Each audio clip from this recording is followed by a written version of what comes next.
Hi guys, halfway astray here.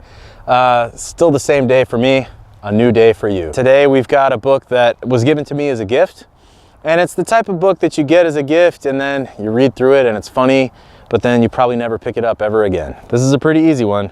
It's called Make the Bible Work for You. Can you see that in the light at all? I don't know.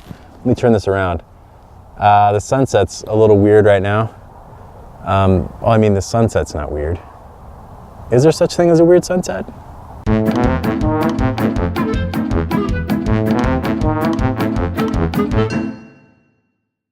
You know, now that I think about it, I probably shouldn't make another video till I at least attempt to figure out if this is picking up sound and what the video looks like. You're probably supposed to test this stuff, right? This has been at the same time of day and the rooster still just keeps crowing. I don't know a whole lot about roosters. Maybe it's normal for roosters to just crow at all hours. I kind of thought they were supposed to crow in the morning time, but you know, it's like 4 p.m. or whatever. So it was my father-in-law that gave me this book as a gift. It takes different Bible verses and then it sort of explains it, but in a satirical way, which I guess, I mean, if you're like a Bible literalist, this would be like extremely sacrilegious to you. I'm not a Bible literalist, and neither is my father-in-law. So anyway, this was one that I think used to kind of sit on the top of my toilet tank, and every once in a while, you know, when you're in there doing your business, you could pop it open and read a few humorous little passages.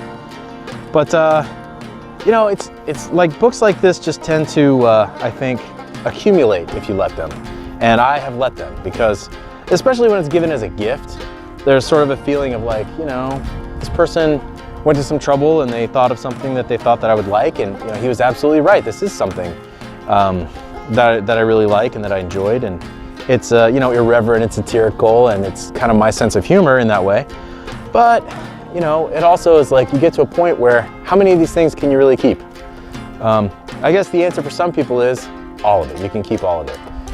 Well, I mean, to those people, I have to say, like, you're gonna get to a point in your life, and it may not be now, it may not be 10 years from now, it may not be 20 years from now, but you're gonna get to a point in your life when you're gonna look around and your house is gonna be, you know, filled with stuff.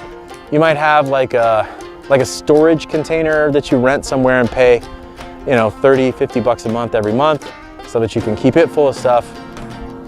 And you're gonna look around and realize maybe even half the stuff you haven't looked at in decades. And even if you did look at it, you probably couldn't remember where it was from, how you ended up with it, or you know, what to do with it, even if you wanted to. I think a lot of people, especially in the older generation, like the baby boomers, deal with this problem. I know that I've seen some people in my own family deal with this problem, and it's not a problem that I want to deal with. I don't want to get to a point in my life where I'm, you know, holding this book up and looking at it 30 years from now or whatever, when I'm 68 years old and thinking to myself like, you know, man, should I keep it for another 10 years? Maybe I'll read it, or, you know, oh, it's such a great memento of that time that I had, you know, with my father-in-law, or our shared sense of humor, whatever, you know? I mean, there are those memories, and those are real things, and those are valuable things, but they're memories, you know? So you get to keep the memories up here. And anyway, so hopefully by making this video, it makes it easier to go ahead and give this away and get it back out in the wild for somebody else to enjoy. Because it is an enjoyable book, it's a funny book. I think somebody out there will probably really enjoy this, pay, you know, a couple bucks for it or whatever, and get some enjoyment out of Make the Bible Work for You. In like 2 minutes, I'm gonna stop the camera and then pick up another book and then record another video, which you'll see tomorrow.